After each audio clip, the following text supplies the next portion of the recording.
Welcome to Know What I Mean. My name's George.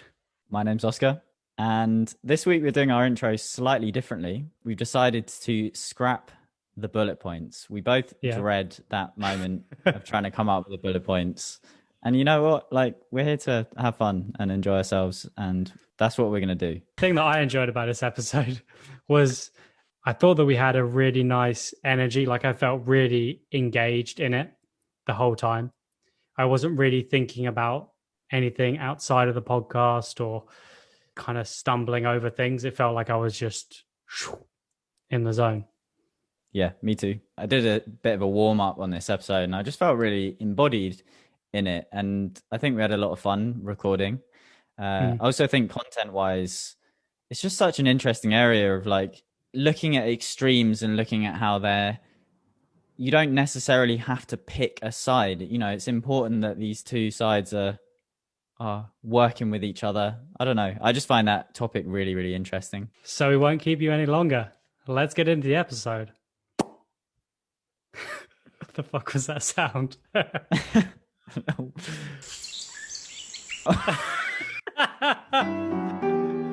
So this week's quote is from Frank Wilczek.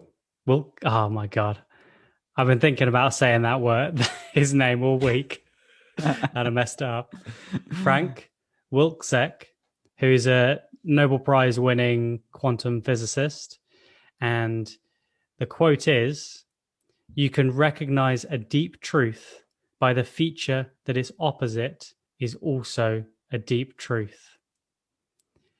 So this is an idea that he explains, and I've only read an article talking about it, but I found it super interesting. This idea of complementarity, which is how different things can complement each other and be connected, even things that may seem like opposites to each other. And he says that to do full justice to reality, we must engage in it from different perspectives. So the real idea here is, and I think the core of the quote is that you get different answers based on the questions that you ask. Reality, whatever that is not something that's directly perceived. It's always perceived through different filters and lenses. So if you're looking for one thing, then you're more likely to find that thing than something else. So I guess what this shows is that there's not an objective truth. So you could have two questions which are completely valid, but that are completely different and will give different answers.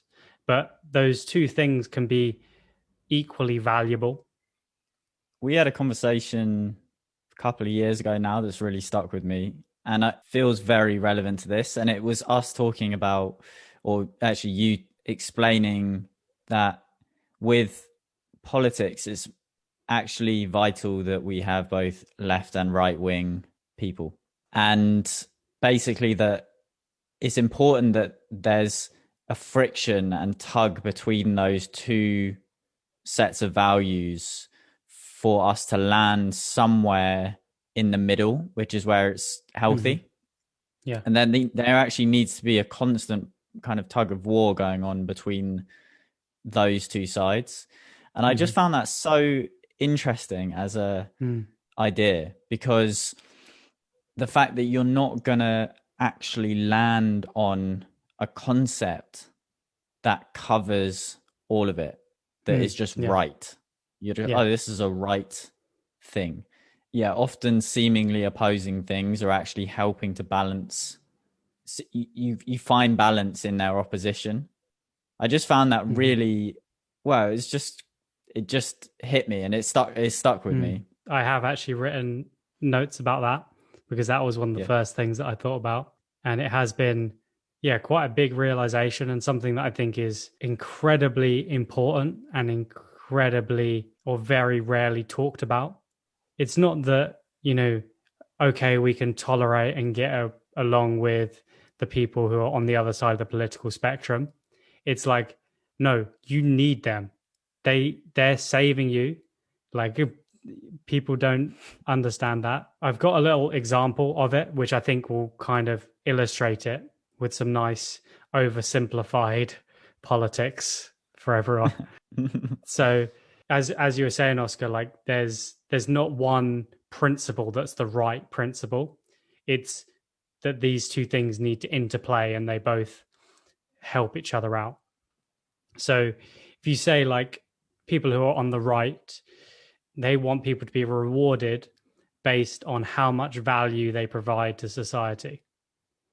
And then if you say on the left, people want to give resources to whoever is the weakest and whoever needs it most.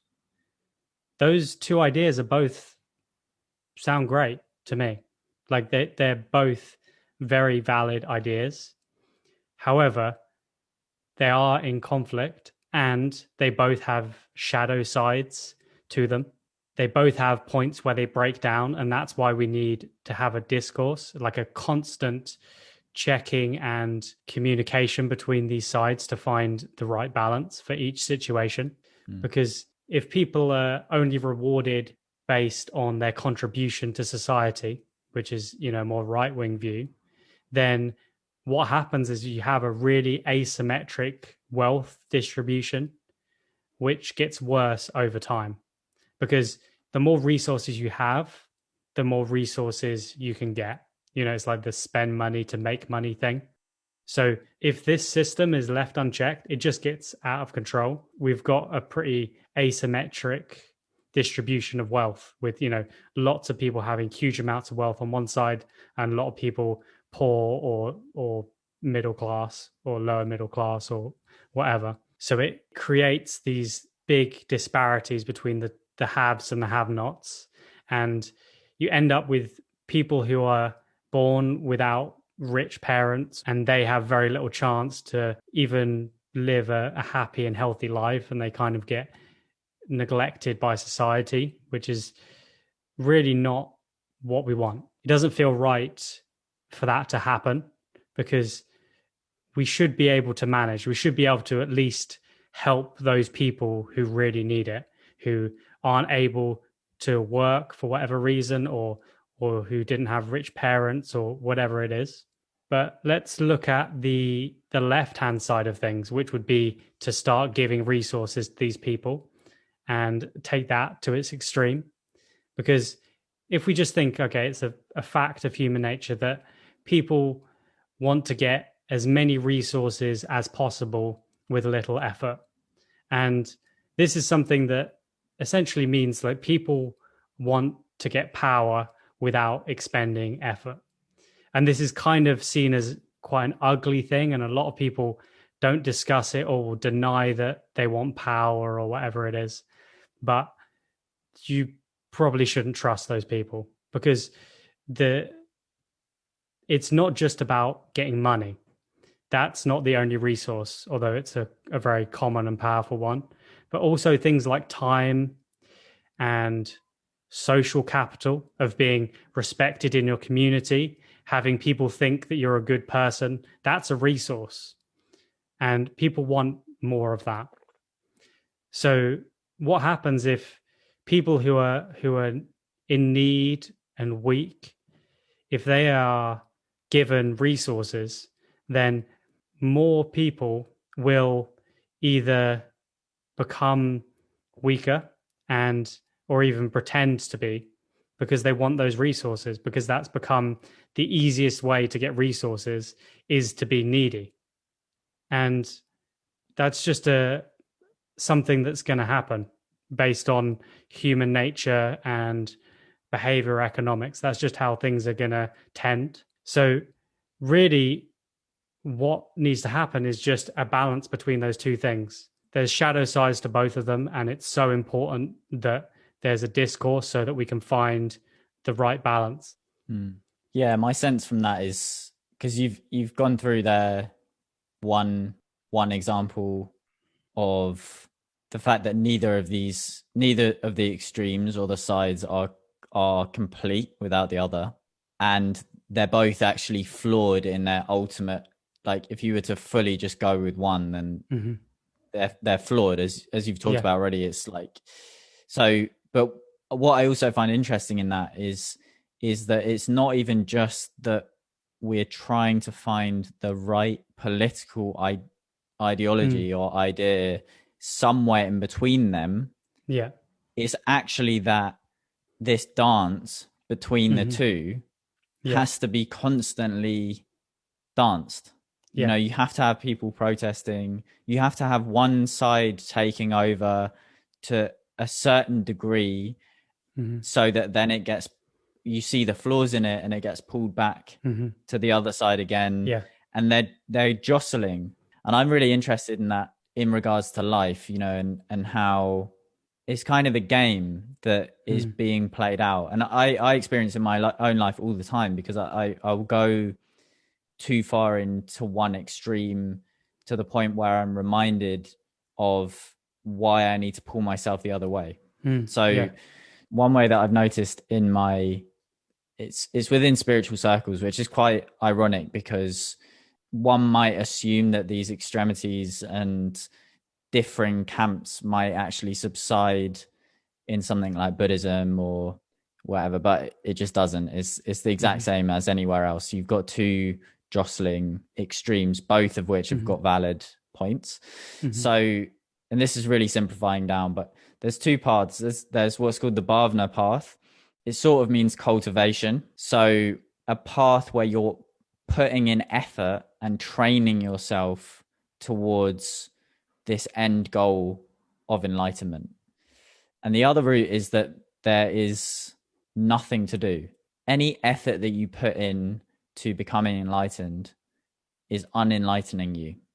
It's contradictory. It doesn't work because it's taking you away from what is already. So with the 𝗢𝗲𝗿 path, the idea is essentially you've got millions of years of conditioning as a human being to be elsewhere, to not be present with what's going on, to not live with an open heart, to instead be as this hunter-gatherer, constantly looking out for threat and assessing threat in your life, and being present and being completely with what is going on can seem counterintuitive to the evolutionary hunter-gatherer within us.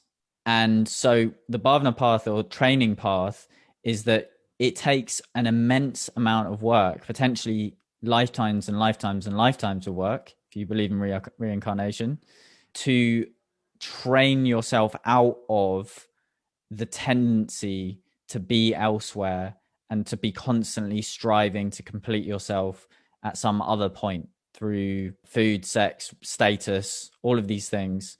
It requires a huge amount of training through years and years of meditation, through really looking into your habits and tendencies and unpicking them and unrooting them. And, you know, you might need to be in a monastery and go to those lengths to really potentially have a chance of becoming enlightened, because you're going so against the grain to wake up from this illusion of separateness and being elsewhere. So that's the 𝗢𝗿𝗿 path says this takes a shitload of work, basically, and it's going to take like a long time.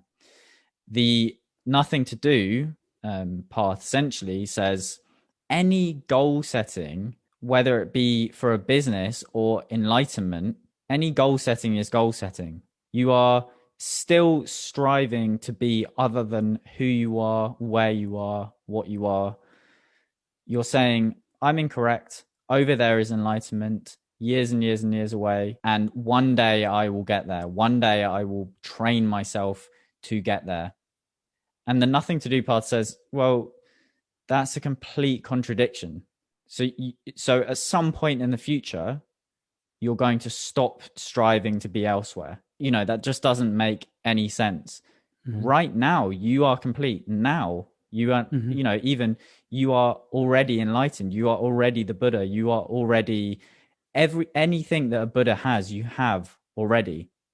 Because it is just this. It's literally just being complete open awareness, consciousness, open-heartedness to exactly what is happening right now. There's nowhere to go, nothing to do. And the funny thing is so these are two extremes, but they're kind of just saying the same thing, because it takes a hell of a lot of work to do nothing. All my conditioning as a human being is telling me to do something.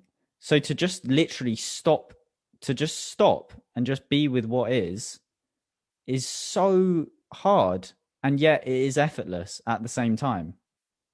It's both the hardest thing in the world and the easiest thing in the world at the same time. And I find that so funny, because it's obviously like you've got these two camps and they're constantly bickering about what you're supposed to do or not do. And it's kind of the same thing, really. Yeah. There isn't actually a right answer. Like, that's not quite the right way to think about it. Like, what's the meaning of life is not quite the right question. I don't know. Are you familiar with the Hitchhiker's Guide to the Galaxy? Familiar, not. I haven't read it, though, okay, or watched it. Okay, well, yeah, I had the audiobook when I was fairly young, and I remember listening to it. It's such a great book, but they have essentially, spoiler alert, if you don't want to know the meaning of life, tune out now. But essentially, they have this computer that they build, and this civilization build it, and it's not finished computing for like 2,000 years. There's this big grand day where they're going to find out the meaning of life. This giant supercomputer that's been working for 2,000 years is about to tell them what the meaning of life is. And they ask him, is it Deep Thought? I think Deep Thought is his name. What is it? What's the answer? The answer to life? And the the computer says, "Oh, you're not gonna like it." And they're like, tell us. And he says, the answer to life, the universe, and everything is 42. And it transpires that is the answer, but this computer tells us that in order to find the ultimate question, it needs an even more superior machine, because that's harder. Yeah. So it's able to give this answer to life after all these thousands of years. But it shows that the question is really the meaningful part. Because the question is what dictates the answer. Yeah. And you're going to get different answers depending on which question you ask. So I think I've moved away from trying to think of what is reality exactly. How does everything perfectly work? What is the right answer to this? What is the right answer to that? But more, what are the best questions to ask, or what are the best things to explore, or the best principles to live by and to balance, rather than a specific answer. And in terms of, well, I can think of one you've talked about before, actually, but have you got any significant questions that you ask yourself regularly, or any ones that you can remember that have been big for you? Well, I'm curious to hear the one that you remember. The one that I was thinking of was, well, you might say it differently, but it's, how can I make myself proud today?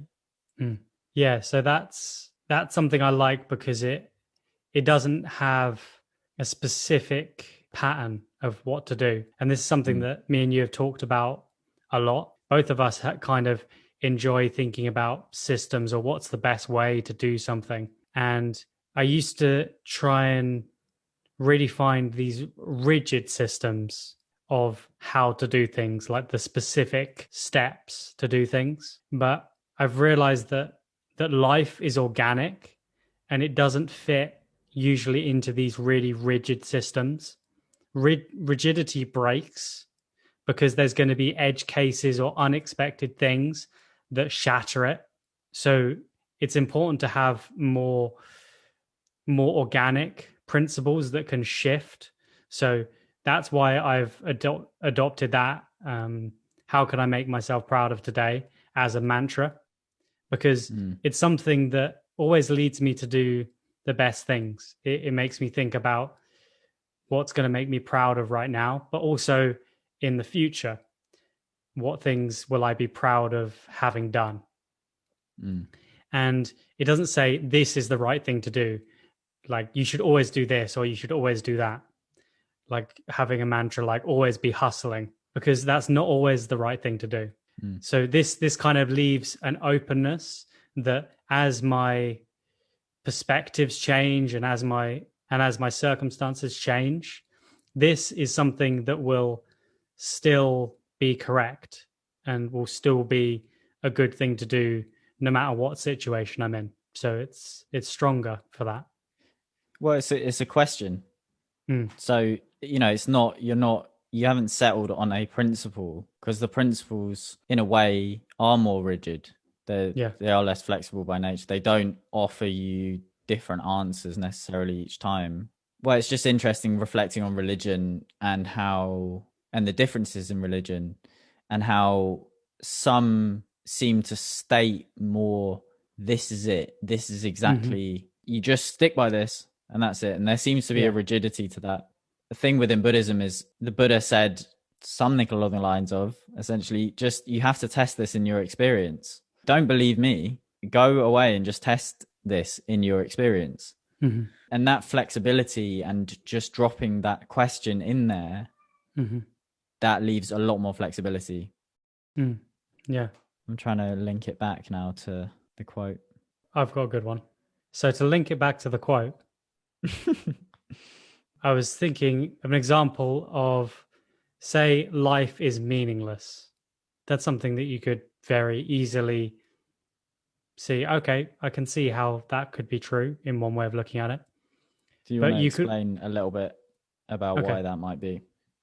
So you can see that people have all sorts of different reasons and different things that they think are right and things that they think are wrong. And there's no manual for life. There's no thing that says this is right, this is wrong. I mean, there are those, but it's, again, your choice whether you adopt those and whether you believe those things. So you can give meaning to life and give meaning to your experience. And that's something that naturally people do. Oh, I said do. But actual life itself, the base reality, whatever you want to call it, doesn't have an inherent meaning in it. The meaning that it has is something that's projected onto it by humans. So you could say that, or you could also say that everything happens for a reason. Those things you could both say are true. Life is meaningless and everything happens for a reason, even though they're complete opposites. And I would say that when you have principles like this that are kind of opposed, you can choose which one that you want to live by. You can accept, okay, maybe I can logically see that there's no inherent meaning, but I could also say, actually, I want to live my life in a way that I think everything has meaning and that life is very meaningful, that I create my own meaning, and essentially that everything does happen for a reason. And that is, I think, in the day-to-day, a much more useful perspective. The same way that I can recognize that free will is an illusion. However, it also is a very useful illusion and something that I live the majority of my life feeling that I am in control and that I can make choices and I can change my life. And that is my everyday experience of being an autonomous human who can do things, who has responsibilities to other humans. And that's how I live my life. But I can still also, you could put me on a lie detector and I'll tell you that free will is actually an illusion. So you can hold these two things together. Yeah.